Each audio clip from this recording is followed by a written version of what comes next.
Hello दोस्तों, कैसे हैं आप सभी लोग। मैं राजकुमार सिंह आप सभी लोगों का बहुत बहुत स्वागत करता हूं। दोस्तों, कुछ सवाल हैं जो बार बार आप लोग पूछते रहते हो, तो आज उसी सवाल को हम डिस्कस करेंगे।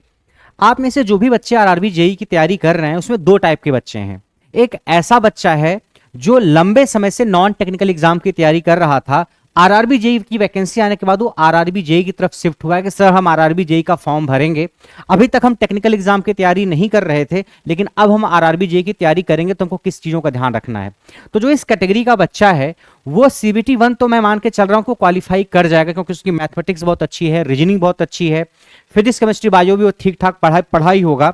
तो ऐसा बच्चा जो लंबे समय से सीजीएल की, बैंक की, लेखपाल, पुलिस दरोगा या इन सारे एग्जाम की जो बच्चा तैयारी कर रहा है, वो बच्चा अगर आरआरबी जेई की तैयारी करता है तो सीबीटी 1 का हिस्सा उसका तैयार होगा। उसको साथ में अब सीबीटी 2 थोड़ा थोड़ा पढ़ना चाहिए, क्योंकि सीबीटी 2 में जो आपका टेक्निकल होगा 100 मार्क्स का, सीबीटी 2 की अगर हम बात करें, आपका 100 मार्क्स का टेक्निकल है।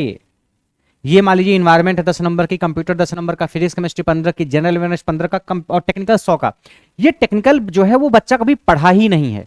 तो ऐसा बच्चा जो नया नया टेक्निकल एग्जाम की तैयारी स्टार्ट किया, अब तक नॉन टेक की तैयारी करता था, उस बच्चे को साथ साथ टेक्निकल की तैयारी भी करनी चाहिए। क्योंकि पिछली बार का अगर मैं एक्सपीरियंस देखूं, जो 2018-19 में वैकेंसी आरआरबी जेई की आई थी, सीबीटी 1 का एग्जाम आने के बाद और सीबीटी 2 का एग्जाम होने में 15-20 दिन का ही गैप था। पिछली बार जो वैकेंसी आई थी सीबीटी 1 2018-19 में, सीबीटी 1 का जब रिजल्ट आया और सीबीटी 2 का जो एग्जाम हुआ था आरआरबी जेई का, उसमें 15-20-25 दिन इससे ज्यादा का गैप था ही नहीं। और आप 15 दिन, 25 दिन, 20 दिन में टेक्निकल एग्जाम की तैयारी नहीं कर सकते अगर आपने पहले से कुछ भी नहीं पढ़ रखा है। तो अगर आप नॉन टेक में कितने भी अच्छे हो, अगर आप उस 20-25 दिन में टेक्निकल की तैयारी करना चाहोगे तो आप टेक्निकल की तैयारी नहीं कर पाओगे। मैं नहीं कह रहा हूं कि इस बार भी आपको 20-25 दिन का ही टाइम मिलेगा, बट आपको वर्स्ट केस के लिए भी तैयार रहना है। तो ऐसा बच्चा जो नॉन टेक एग्जाम की तैयारी कर रहा है लंबे समय से, उसका अगर टेक्निकल तैयार, नॉन टेक तैयार है, तो टेक्निकल को साथ साथ एक एक सब्जेक्ट उठाए और थोड़ा थोड़ा पढ़ना स्टार्ट करे। अदरवाइज आप सीबीटी 1 तो क्वालिफाई कर जाओगे, सीबीटी 2 में जाके आप अटक जाओगे।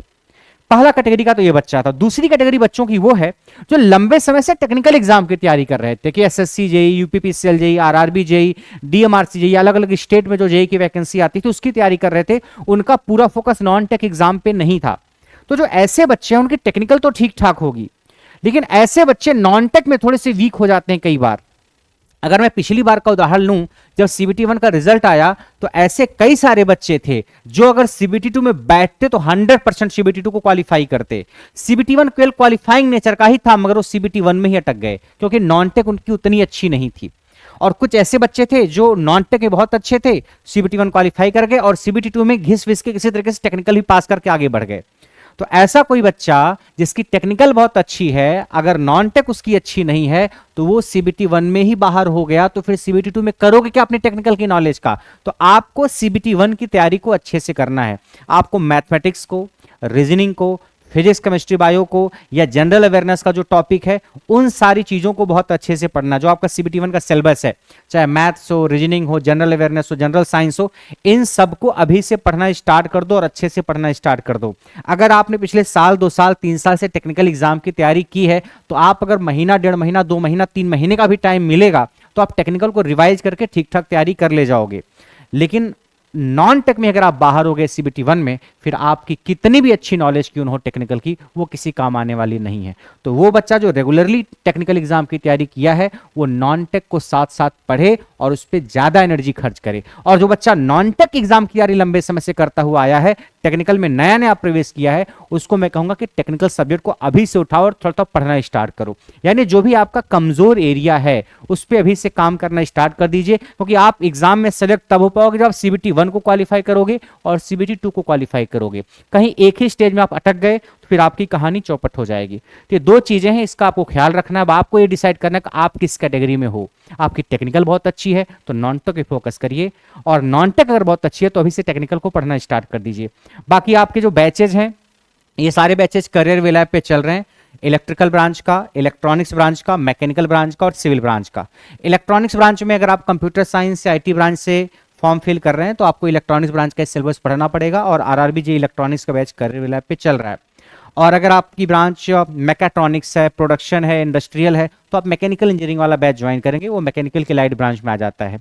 बाकी सिविल वाले सिविल का बैच ज्वाइन करेंगे, इलेक्ट्रिकल वाले इलेक्ट्रिकल का बैच ज्वाइन करेंगे। ये बैच करियर ऐप पे चल रहा है, तो अगर आपके फ़ोन में करियर ऐप नहीं है तो आप उसको डाउनलोड करिए। ऐप पे अपना मोबाइल नंबर, ईमेल आईडी वगैरह रजिस्टर करने के बाद जब आप ऐप पे खोलोगे तो ऐप में सबसे नीचे एक बैच का ऑप्शन दिखेगा, बैच पे क्लिक करना आप। जैसे आप क्लिक करोगे तो सबसे आप नीचे जाओगे तो उसमें आपको आरआरबी जे के बैचेज दिख जाएंगे, या अगर वहां बैचेज नहीं दिख रहे हैं तो बैच पे क्लिक करने के बाद कई सारे सेक्शन ऊपर होंगे, उसमें एक सेक्शन होगा जेईई आईटीआई रेलवे एग्जाम, उस पर क्लिक करना, फिर आपको वहां बैच दिख जाएगा। उसके बाद भी और कोई क्वेरी है आपको इस आरआरबी जेईई के बैच से रिलेटेड, तो ये नंबर आपके पास है, आप इस पे मैसेज या व्हाट्सएप मैसेज या फोन करके पूछ सकते हैं। बेहतर आप व्हाट्सएप मैसेज कर देना या फिर पूछ भी सकते हो, ठीक है। वैलिडिटी 1.5 साल की। ये एक ऐसा बैच है जिसमें आपको नॉन टेक भी कंप्लीट मिल रहा है और पूरा का पूरा टेक्निकल भी मिल रहा है। चारों ब्रांचेज का बैच है, इसमें टेक्निकल और नॉन टेक्निकल दोनों चीजें आपको मिलने वाली हैं, यानी मैथमेटिक्स भी, रीजनिंग भी, फिजिक्स केमिस्ट्री बायो भी, इन्वायरमेंट भी, कंप्यूटर भी, जनरल अवेयरनेस और पूरा का पूरा टेक्निकल। तो जो भी आपकी ब्रांच है उस रिस्पेक्टिव ब्रांच को आप ज्वाइन करके अपनी तैयारी को आगे बढ़ा सकते हो। तो आपके पास एक बेहतरीन मौका है रेलवे में जेई बनने का, तो आप इस मौके को चूकेंगे नहीं, अपनी भरपूर और पूरी कोशिश करेंगे, ठीक है। तो आज के लिए इतना ही, बाकी मिलते हैं नेक्स्ट सेशन में, तब तक के लिए नमस्कार।